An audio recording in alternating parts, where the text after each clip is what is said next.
வணக்கம் and welcome to the show interesting info. February 16 இன்னைக்கு restoration டே அப்படின்னு சொல்லிட்டு லிதுவேனியா ஒரு டே வந்து செலிப்ரேட் பண்ணுறாங்க. இது அவங்க நாட்டை பொறுத்த வரைக்கும் ஒரு விடுதலை நாளாக தான் பார்க்கப்படுது. காரணம் என்னன்னு பார்த்தீங்கன்னா 12ஆம் நூற்றாண்டில் டச்சுக்காரங்களோட கண்ட்ரோலில் இவங்க வந்தாங்க. அதுக்கப்புறம் 13ஆம் நூற்றாண்டில் போலாந்து இவங்களோட சேர்ந்து நம்மளாம் ஃப்ரெண்ட்ஸ்டா அப்படின்னு சொல்லிட்டு ஜாலியாக இருந்தாங்க. அதுக்கப்புறம் பார்த்தீங்கன்னா 18ஆம் நூற்றாண்டில் என்ன ஆகுதுன்னா அந்த போலாந்துக்கும் இவங்களுக்கும் வந்து கருத்து முரண்பாடு வந்து அவங்க ரெண்டு பேர் பிரிஞ்சு போயிடுறாங்க. அந்த சாதகத்தை பயன்படுத்தி ரஷ்யாக்காரங்க உள்ளே வந்து இனிமேல் நீங்கள் எங்கள் நாடு அப்படின்னு சொல்லிட்டு அவங்க ஆளுமைக்குள்ளே வந்துட்டாங்க. இப்படி பல பிரச்சனைகள் போயிட்டே இருக்கிறப்ப 19ஆம் நூற்றாண்டில் என்னடா இது நம்மளை எல்லாரும் ஆண்டுகிட்டு இருக்காங்க, நம்ம எப்படா நம்மளை ஆள்றது அப்படின்னு சொல்லிட்டு ஒரு புரட்சி எழுந்து அதுக்கப்புறம் இவங்க வந்து அந்த சுதந்திர போராட்டத்தில் வெற்றி அடைகிறாங்க. அப்படி அடைஞ்சதுக்கப்புறம் பார்த்தீங்கன்னா 1918 இவங்களுக்கு அந்த சட்டம் வந்து கையெழுத்தப்படுது, நீங்களாம் வந்து சுதந்திரமான ஆட்கள் தான் அப்படின்ட்டு. அதுக்கப்புறம் பார்த்தீங்கன்னா நிறைய போர்கள் நடந்தது. இதில் யார் நம்ம ஆள போகிறோம் அப்படின்னு சொல்லிட்டு இந்த போர்கள்லாம் நடந்தாலுமே கூட அதுக்கு முன்னாடி முதல் முறையாக இவங்களுக்கு ஒரு சுதந்திரம் கிடைச்சது இல்லையா, அப்படி கிடைச்சி அந்த சட்டத்தில் கையெழுத்திட்டாங்களே அந்த நாள் தான் பார்த்தீங்கன்னா ரீஸ்டோரேஷன் டே அப்படின்னு சொல்லிட்டு லிதுவேனியா செலிப்ரேட் பண்ணுறாங்க பொது விடுமுறையோட பிப்ரவரி 16. நெக்ஸ்ட் டே கிம் ஜாங் இலோட பர்த்டேப்பா. இவருடைய பிறந்தநாள் வந்து இன்னைக்கு செலிப்ரேட் பண்ணுறாங்களா இல்லை செலிப்ரேட் பண்ண வைக்கிறாங்களா அப்படின்றதெல்லாம் நமக்கு தெரியல, அங்கே போய் இருந்தால் தான் தெரியும். இவர் யாருன்னு பார்த்தீங்கன்னா வடகொரியாவினுடைய முன்னாள் ஜனாதிபதி, அதாவது இப்போ ஆட்சி செஞ்சுட்டு இருக்காருல்ல கிம் ஜாங் உன்னுடைய அப்பா தாங்க இவருக்கு வந்து பார்த்தீங்கன்னா நிறைய மகன்கள் இருந்தாங்க. அதுலேயும் பார்த்தீங்கன்னா கிம் ஜாங் நாம் அப்படின்னு சொல்லிட்டு ஒருத்தர். இவர் வந்து பார்த்தீங்கன்னா ஐரோப்பியாவில் போய் படிச்சுட்டு இருந்த ஒரு பர்சன் தான். கடைசியாக வந்து என்ன ஆச்சு அப்படின்னா இவர் அங்கேருந்து டோக்கியோவுக்கு ஒரு போலி பாஸ்போர்ட் மூலமாக வந்து இருக்கும்போது கண்டுபிடிச்சி போட்டு தள்ளிடுறாங்க. இப்படி கண்டுபிடிச்சி போட்டு தள்ளுறாங்களா, இதுக்கு காரணமே நம்முடைய கிம் ஜாங் உன் தான் அப்படின்னு சொல்லிட்டு இன்னும் சில பேர்லாம் பேசிட்டு இருக்காங்க. காரணம் என்னன்னா வாரிசு அடுத்தபடி அவர் தான் அந்த நாட்டை ஆளணும். ஆனால் அவருடைய கருத்து என்னவா இருந்ததுன்னா போய் படிச்சுட்டு வந்தனால கொஞ்சம் புத்திலாம் தெளிஞ்சு போச்சு. அதனால் அவர் என்ன பண்ணியிருக்காரு, முரண்பட்ட கருத்துக்களை பேசியிருக்காரு. அவங்க அப்பாவுக்கு அது பிடிக்காமல் இருந்திருக்கு. அதனால் இவர் வந்து கொஞ்சம் ஒதுக்கி தான் வச்சுருந்துருக்காரு. அப்படிப்பட்ட அந்த கடத்தில் பார்த்தீங்கன்னா இவர் உள்ள பூந்து கிம் ஜாங் உன் வந்து ஆடுறது இதான சரியான டைம் சொல்லிட்டு இவர் ஆண்டு போயிட்டார். இப்படிலாம் இருந்த இப்படி ஒரு பெரிய சர்வாதிகார ஆட்சியை வந்து இவருடைய அப்பா தான் பார்த்தீங்கன்னா இங்கே ஸ்டார்ட் பண்ணி வச்சுட்டு போனார். அதுக்கு அடுத்தபடியாக ரெண்டாவதாக வந்தவர் தான் பார்த்தீங்கன்னா இந்த கிம் ஜாங் இல்லை. ஸோ இவருடைய பர்த்டே வந்து பார்த்தீங்கன்னா பெரிய லெவலில் செலிப்ரேட் பண்ணுறாங்க. நம்ம கூட இப்போ இந்த யூடியூப்பு இல்லை சமூக வலைத்தளங்கள்லாம் பார்ப்போம் தெரியுங்களா, இவங்களுடைய அந்த ஒரு பெரிய ஃபோட்டோ இருக்கும், இல்லாட்டி இவங்களுடைய அந்த பெரிய சிலைகள் இருக்கும். அதுக்கு முன்னாடி மக்கள் வந்து வணங்கிட்டு தான் போவாங்க. அவங்க இருக்காங்களோ இல்லையோ அதெல்லாம் அவங்களுக்கு தெரியாது. அவங்கள பொறுத்த வரைக்கும் அவங்களை ஒரு கடவுளாக தான் பார்க்குறாங்க. அந்த மாதிரியான சில விஷயங்கள்லாம் நடந்துகிட்டு இருக்கு. ஸோ இப்படி இருக்கக்கூடிய இந்த கிம் ஜாங்கினுடைய பர்த்டே தான் செலிப்ரேட் பண்ணுறாங்க வடகொரியா February 16. Next day archbishop Janani Luwum அப்படின்ற ஒரு பர்சனுடைய நினைவு நாளை இன்றைக்கி வந்து அனுசரிக்கிறாங்க உகாண்டா. இவர் யார் அப்படின்னு பார்த்தீங்கன்னா இவர் வந்து ஒரு ஃபாதரியாக இருந்தவர் தாங்க. இவர் வந்து பார்த்தீங்கன்னா 2015 யோவேரி முசவேனியால் இந்த டேட்டை வந்து சூஸ் பண்ணி இவருக்காக இந்த ஒரு டே வந்து அனுசரிக்கிறாங்க. இவர் யார் எதுக்காக இப்படி இருக்காங்க அப்படின்னு பார்த்தீங்கன்னா உகாண்டா, ருவாண்டா, புருண்டி இந்த 3 பிளேஸனுடைய ஒரு ஃபாதரியராக இருந்த ஒரு பர்சன். இப்போது ஃபாதரியராக இருக்காங்க அப்படின்னா எதுக்காக இவ்வளோ பெரிய இம்பார்ட்டன்ஸ் கொடுக்கணும் அப்படின்னா அவங்க நாட்டை பொறுத்த வரைக்கும் இவங்க தாங்க பெரிய ஆட்கள். இவங்க சொன்னாங்கன்னா எதுவுமே வந்து நடக்கும். அதாவது ஒரு பெரிய பதவியில் இருக்கக்கூடிய பர்சன் சொன்னாங்கன்னா அது எல்லாமே மாறும்ல அவங்க நாட்டில். அந்த மாதிரி ஒரு மிகப்பெரிய பதவியாக தான் இந்த ஃபாதரியாருடைய பதவி. ஏன்னா இவங்க தான் வந்து உச்சகட்ட ஒரு இவங்க சொல்கிறத வந்து அந்த நாட்டில் இருக்கக்கூடிய தலைமையில் இருக்கக்கூடியவங்களாம் கேட்பாங்க. அந்த அளவுக்கு ஒரு பவர்ஃபுல்லான ஒரு பர்சன். இப்படிப்பட்ட பர்சன் என்ன பண்ணுறாங்கன்னா உகாண்டாவினுடைய ஜனாதிபதியாக வந்து இடி அமீன் வரார் 1971.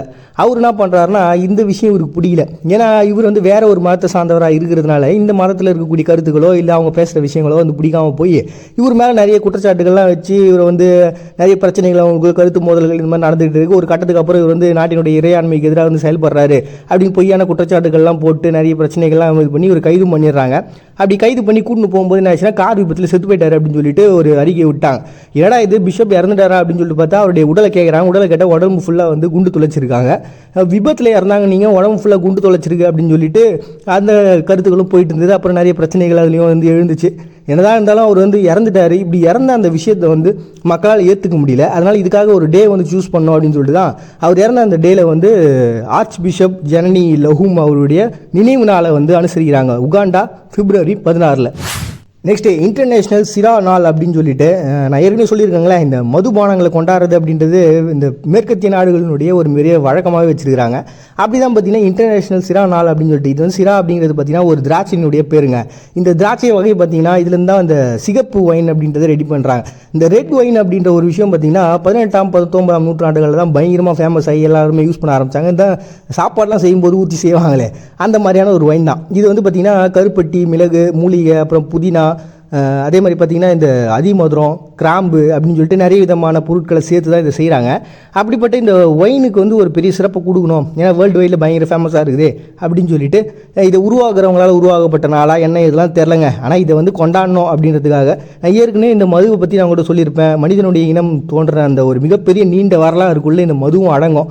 நம்ம எந்த ஒரு வரலாறு எடுத்தாலும் இதுக்குள்ளே போயிட்டு வந்துடும். இப்படி ஒரு விஷயம் சின்னதாக ஒரு டச்சு கூட இருந்துருங்க. அப்படிப்பட்ட இந்த ஒரு விதமான மதுவை வந்து இப்போ ட்ரெண்டிங்கில் இருக்கக்கூடிய இந்த ஒயினை வந்து செலிப்ரேட் பண்ணுறதுக்காக உருவாக்கப்பட்ட ஒரு நாள் தான் பார்த்தீங்கன்னா இன்டர்நேஷனல் சிரா நாள் அப்படின்னு சொல்லிட்டு செலிப்ரேட் பண்ணுறாங்க February 16.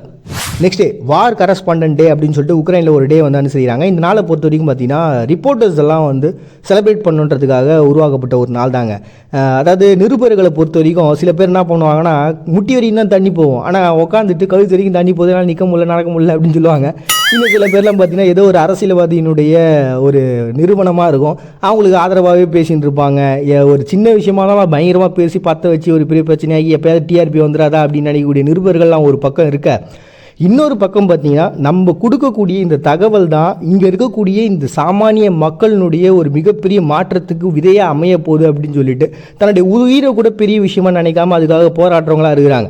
உதாரணத்துக்கு சொல்லலாம், ரீசெண்டாக கூட நமக்கு ஒரு பெரிய தகவலாம் வந்தது, இந்த ஒரு தொட்டியில் வந்து மலத்தை கலந்துட்டாங்க அப்படின்னு சொல்லிட்டு. அதுக்கப்புறம் பார்த்தீங்கன்னா இன்னும் நிறைய விஷயங்கள் இருக்குது. இந்த மாதிரி ஏகப்பட்ட விஷயங்கள் எல்லாத்துலேயும் பார்த்தீங்கன்னா அவங்க தன்னுடைய உயிரை பெருசாக நினைக்காம இப்படி மக்களுக்கு ஒரு விஷயம் கிடச்சிட்டா போதும், அவங்க ரொம்ப கஷ்டத்தில் இருக்கிறாங்க, அதை நம்ம கொண்டு போய் சேர்த்தாகணும்னு சொல்லிட்டு போராடுறாங்களே, அப்படிப்பட்ட ஒரு பர்சன் தான். அதுவும் குறிப்பாக இந்த உக்ரைன் எதுக்காக இதை வந்து அனுசரிக்கிறாங்க அப்படின்னு பார்த்தீங்கன்னா 2018 இங்கே போர்கள்லாம் நடந்துட்டு இருந்த அந்த சமயத்தில் பார்த்தீங்கன்னா ஹென்ரி கிராஃப்ட் ராபின்சன் அப்படின்ற ஒரு பர்சன், இவர் வந்து பார்த்தீங்கன்னா நிருபராக இருந்திருக்காரு. இவர் என்ன பண்ணியிருக்காரு அப்படின்னா முதல் நிருபராக, அதாவது போர் சமயங்களில் அவங்க கூட இருந்து அங்கே என்ன நடக்குது களத்தில் அப்படின்றத மக்களுக்கு நேரடியாக கொண்டு போய் சேர்க்கறதுக்காக முன் வந்த ஒரு பர்சன். அதை தொடர்ந்து பார்த்தீங்கன்னா என்ன நடந்திருக்கு இது வரைக்கும் அப்படின்னா டிமிட்ரோ லபுட்கின் அப்படின்ற ஒரு பர்சனு, இவர் வந்து என்ன பண்ணியிருக்காரு, அங்கே போயிட்டு இந்த மாதிரி களப்பணிகளில் ஈடுபட்டு இருந்த சமயத்தில் அந்த உளவாளிகளோடு சேர்ந்து இவர் இருந்திருக்காரு. ஒரு கட்டத்தில் இவங்க போன அந்த டீமே காணாமல் போயிருக்கு. அப்புறம் இவர் என்ன ஆனார்னு சொல்லி தேடி பார்த்துட்டு இருக்கும்போது அந்த இறந்து போனவங்களுடைய சடலங்கள்லாம் எடுத்து பார்த்தப்போ தான் இவரும் இறந்துருக்காரு அப்படின்ற ஒரு விஷயம் தெரிய வந்தது. தன்னுடைய உயிரையும் பெருசாக நினைக்காம அந்த களத்தில் என்ன நடக்குது அப்படின்றத மக்கள்கிட்ட நேரடியாக கொண்டு போய் சேர்க்கணும்னு நினச்ச ஒரு பர்சன் வந்து இறந்துருக்காரு அப்படின்றது ஒரு மிகப்பெரிய வருத்தத்தை அவங்களுக்கு கொடுத்தது. இதே மாதிரி பார்த்தீங்கன்னா 2022 கிட்டத்தட்ட 43 பேர் இந்த மாதிரி இறந்துருக்காங்க அப்படின்ற ஒரு நியூஸ் வந்தது. அதுலேயும் பார்த்தீங்கன்னா 8 பேர் வேலை செஞ்சுட்டு இருந்த சமயத்தில் வந்து இறந்து போயிருக்காங்க அப்படின்ட்டு. இவ்வளோ பெரிய விஷயம் வந்து அவங்க மதிக்கக்கூடிய ஒரு நாளாக தான் இதை வந்து சூஸ் பண்ணியிருக்காங்க. அந்த போர் நடக்கக்கூடிய இடங்களே போயிட்டு அந்த களப்பணியில் மேற்கொண்டு அந்த செய்திகளை மக்கள் கொண்டு வந்து சேர்க்குறாங்க இல்லையா, அப்படிப்பட்ட உன்னதமான அந்த வேலையை வந்து செலிப்ரேட் பண்ணுன்றதுக்காக, அதுக்காக இறந்தவங்களை வந்து அனுசரிக்கணுன்றதுக்காக உருவாக்கப்பட்ட ஒரு நாள் தான் பார்த்தீங்கன்னா வார் கரஸ்பாண்டன்ட் டே அப்படின்னு சொல்லிட்டு உக்ரைன் ஒரு டே வந்து அனுசரிக்கிறாங்க February 16. Next national caregiving day அப்படின்னு சொல்லிட்டு ஒரு டேங்க. அதான் வீட்டில் ஆள் இல்லைனா ஒருத்தவங்களை பார்த்துக்கிறதுக்கு கூப்பிடுவோம்ல, அந்த மாதிரியான பர்சன் தான் இவங்க. வந்து நார்மலாக நம்ம இப்படி சொல்லிட்டு போயிடும், பட் அதுக்கு பின்னாடி இருக்கக்கூடிய உளவியலான விஷயங்கள் வந்து அதிகம். காரணம் என்ன அப்படின்னு பார்த்தீங்கன்னா, சில பேருக்கு வந்து கால்கள் உடஞ்சிருக்கலாம், சில பேர் வந்து மனநலத்தில் பாதிக்கப்பட்டிருக்கலாம். இவங்க வந்து வீட்டில் இருக்கவங்களே எப்படியாவது ஒருத்தவங்க பார்த்துக்கணும் அப்படின்ற ஒரு சுச்சுவேஷன் வந்துடும். ஒரு கட்டத்துக்கு அப்புறம் நம்மளுக்கு இரிட்டேட்டிங் ஆகிடும், என்னடா இது எப்படா பார்த்துக்கிறது, எங்கேயா போய் சேர மாட்டாங்களா அப்படின்ற மாதிரிலாம் சில பேர் நினைப்போம்ல. அந்த மாதிரியான சுச்சுவேஷனில் பார்த்தீங்கன்னா பணத்துக்காக அவங்க வந்து வேலை செய்கிறந்த ஆளுமே கூட அதில் ஒரு பெரிய இறக்க குணம் இல்லைன்னா அவங்கள வந்து அந்த அளவுக்கு பார்த்துக்கவே முடியாது. அப்படிப்பட்டவங்கன்றது, அப்படிப்பட்ட தொழில்ன்றது ஒரு மிகப்பெரிய விஷயம் இல்லை. அப்படி அந்த தொழிலை செய்யக்கூடிய சங்கங்கள்லாம் ஒன்றா சேர்ந்து என்ன பண்ணியிருக்காங்கன்னா February 19 ஒரு பெரிய விழா நடத்திருக்காங்க. அதனால் அன்னிலேருந்து ஒரு டேட்டை சூஸ் பண்ணி, அதாவது பிப்ரவரியினுடைய 3வது வெள்ளிக்கிழமை வந்து நமக்காக ஒரு டே வந்து சூஸ் பண்ணிக்கலாம்னு சொல்லிட்டு அப்படி உருவாக்கப்பட்ட ஒரு நாள் தான் கேர் கிவிங் டே அப்படின்னு சொல்லிட்டு ஒரு டே வந்து செலிப்ரேட் பண்ணுறாங்க அமெரிக்கா February 16. பல படைப்பாளர்கள் இருக்கும்பொழுது கொண்டாடுறது இந்த உலகம் இறந்ததுக்கு அப்புறம் தூக்கி வச்சு கொண்டாடுறது உலகத்தினுடைய ஒரு இயல்பாகவே இருக்குது. மனசுக்கு பிடிச்சதை செய்வோம். மறுபடியும் உங்கள் எல்லாரையும் நாளைக்கு வந்து சந்திக்கிறேன். அதுவரை உங்கள்கிட்ட விடைபெறுது நான் உங்கள் பாண்டியன். நீங்கள் பார்த்துட்டு இருக்கு இந்த நிகழ்ச்சி இன்ட்ரெஸ்டிங் இன்ஃபோ.